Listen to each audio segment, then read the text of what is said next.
Hey folks, it's Jang here from ultimaterc.com with a look at the ARRMA Raider, ARRMA. This is a two-wheel drive, brushed, ready to run, 1/10 scale buggy. What is ARRMA, you may ask? It's a new brand that's been advertising itself very, very, very heavily for actually quite a number of months. And finally, their first product is available for purchase. It is the Raider, and they will be releasing other vehicles coming up later in this line using the same basic platform. So let's go ahead and take a look at their first entry.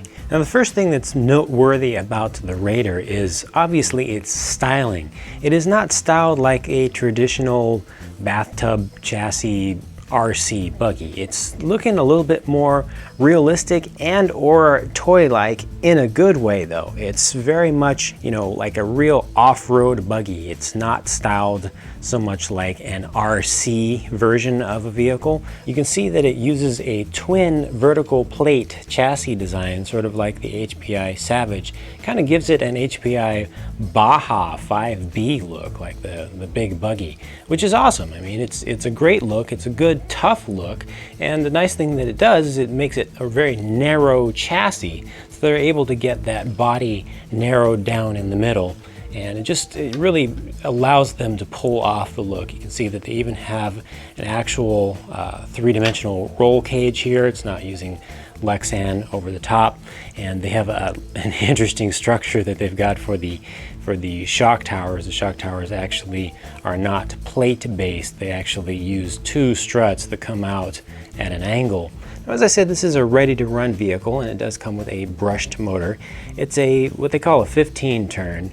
Sealed can 540 sized motor, and the speed control is actually mounted right up here in the cockpit, and the heat sink for it actually sticks out a little bit. That's a little bit awkward, but it is supposed to be a waterproof speed control, brushed only, but it does have a LiPo cutoff built into it, so you can run a 2-cell LiPo pack safely through this vehicle without making any changes other than changing the programming, which they give you instructions how to do that in the manual. Only thing that I don't like here, other than the odd way that this kind of sticks out, is that the switch is this little remote unit, and it just kind of flops around, and they don't give you any double stick tape. So you definitely want to apply some tape and get that to stay in one place, otherwise it's going to be flipping around and probably turning itself off while you're driving. Taking a look at the suspension up front, you can see that they've got a nice design going here with the shocks going through an upper A arm. It's got this large space in the middle. It's very centralized. It's fairly low, has a nice low shock tower in the front. You can see again they're using sort of the tube frame sort of design for that, with a lot of bracing. These are oil-filled shocks, and the stock setup feels pretty good. I think that they did a good job of picking the oil and the pistons and matching them with the springs. The rear suspension is a little bit more of a traditional design with just regular A-arms or H-arms at the bottom, and then an adjustable camber link up top. Again, oil-filled shocks, they're plastic bodied, not even threaded. Feels a little bit on the soft side back here. It does need a little bit of more preload. I think it's sitting a little bit low in the back. It does have a slipper clutch that is externally adjustable. Just pop that off. Pretty standard fare there.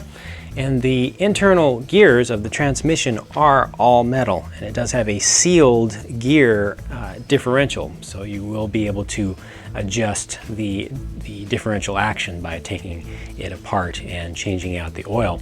It's also running all on ball bearings. All right, driving footage, finally. The ARRMA Raider on my radar using a 2500 milliamp nickel metal hydride battery pack. The only thing that really fit in there well. More on that later. Topped out at 24 miles per hour on completely flat ground. ARRMA does claim that this car will go up to 30 miles per hour on a nickel metal pack, and I tend to believe that that is possible if you have a better quality pack. The one that I was running, the one that I am running in this footage you see here, is really a low-end little number. Handling characteristics of the Raider, well, it has a pretty much neutral steering. At the speeds that it's able to attain, it does get a little bit of oversteer if you get on the brakes hard, and that's mostly because of the compound and the tread design of the tires. It's a little bit of a hard compound, and with those larger treads, it really does not conform to the ground very much, so bumps get transferred up to the chassis directly.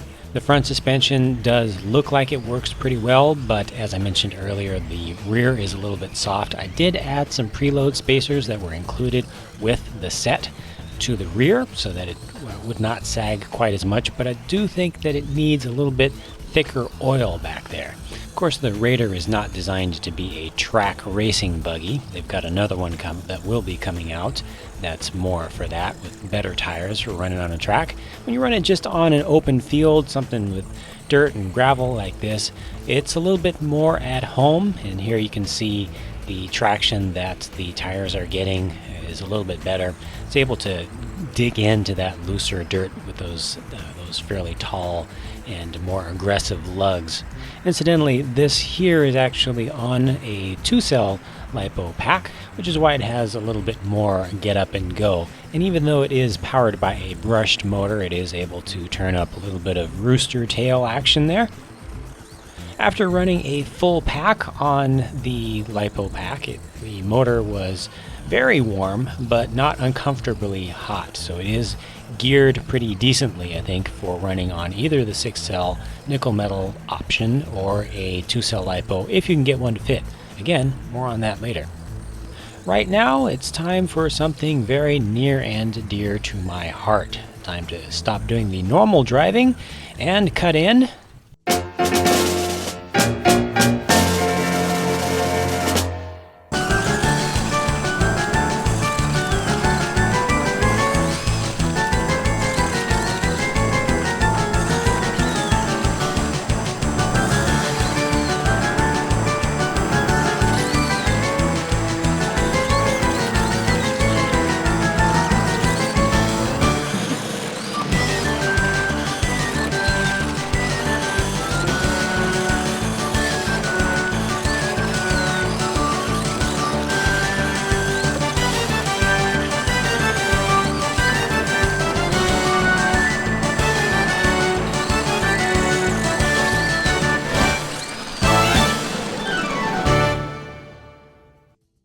Damage report: the ESC heatsink fell off a couple times from hitting it into the corner head on at full speed. The steering ball end popped off repeatedly, just pops right back on. I did have this little suspension pin come out of its socket a little bit, just had to unscrew that halfway and screw it right back in. One intentionally bad landing led to this. And that was just the motor mesh kind of knocked out of alignment. I just had to reset the mesh.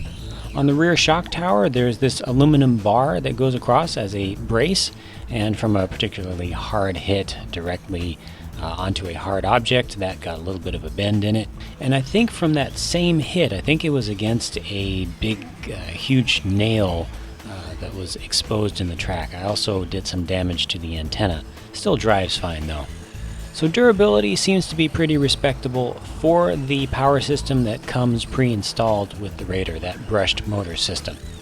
And now, I hate to do this to you, but I've got to put a stop again to all of the driving footage and take you back to some boring, earlier pre-run studio footage to talk a little bit more about some features of the Raider. The one thing that is a little bit of a bummer about this cool looking design is that to take the body off, there are no body clips. There's a screw right here, and then there's a screw on either side that's kind of obscured by the rear shock.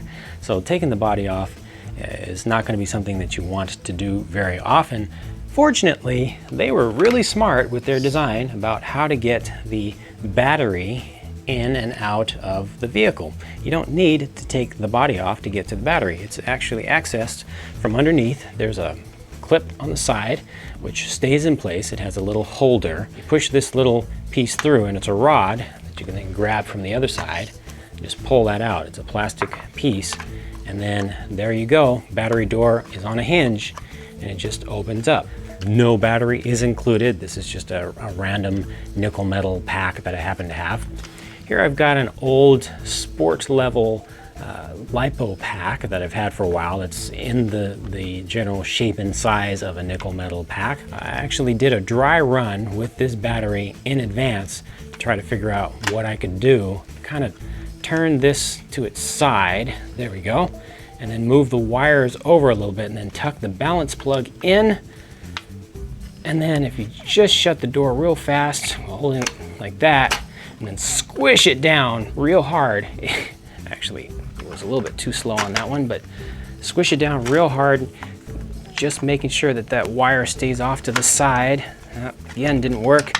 You see, it's a real pain to get, there we go, using this to move that wire back. And I'm putting a lot of stress on the wires, the battery wires themselves.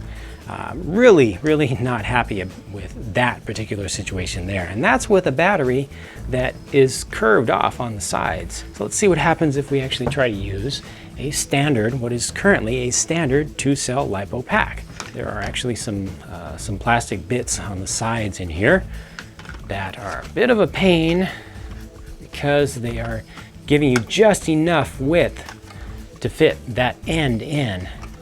And there we go.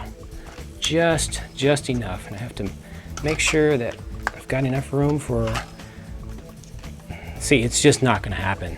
There's no way that this is going to fit without modifying the interior structure of the tray to allow this lead to be farther up. I'm just not happy with this at all. Oh, I actually got it to move back a little bit more.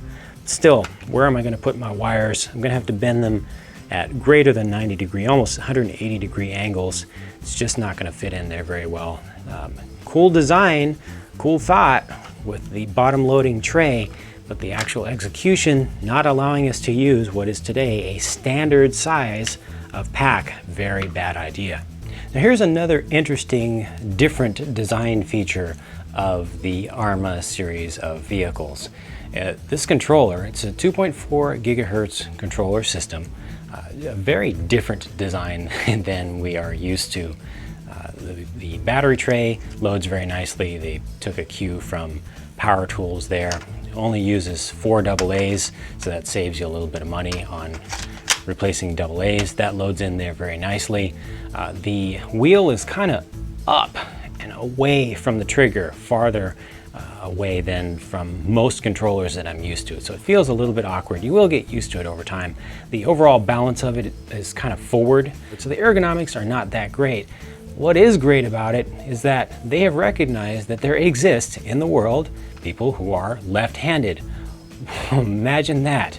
They made it so that the wheel, you just push this button on the top and the wheel just rotates around like that. So if you're left-handed, no longer do you have to hold the controller like this, like a lot of left-handed folks have to do. You can actually hold it the way that it was intended. There's no real use for this in-between setting, but like this, definitely a good thing. You may have noticed that there's this extra little part down here. There's actually no use for that. There is a dual rate control knob right here, but all the rest of this is just so that it can be sat down on a table like that because it has a narrow base down here. This is pretty basic in its function. It is a 3-channel controller. This right here is a 3rd channel toggle button. But other than that, like I said, you do have your dual rates, and then you have just trims right here, which are digital. Reversing is actually accomplished by holding down both of the trim buttons for that channel at the same time.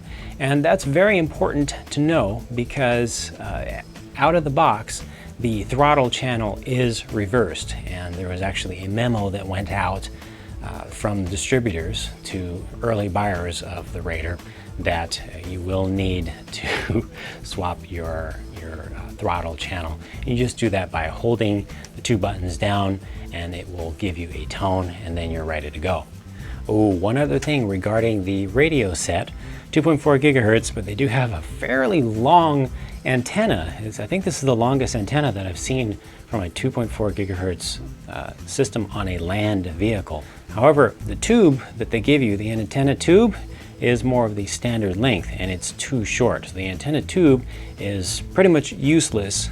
You will need to supply your own antenna tube, get a full length one, and cut it down to size, because you cannot be driving around with this 2.4 gigahertz coaxial antenna just flopping around like that. All it takes is one bad roll with some bad luck. That'll be cut off, and then you will be out of luck and not be able to drive. Same thing if you just use the little tube that they give you. It's not long enough, so it's more likely to actually cut the end off. Make sure that you don't use this, get your own. So the ARRMA Raider looks really cool. It performs pretty decently out of the box.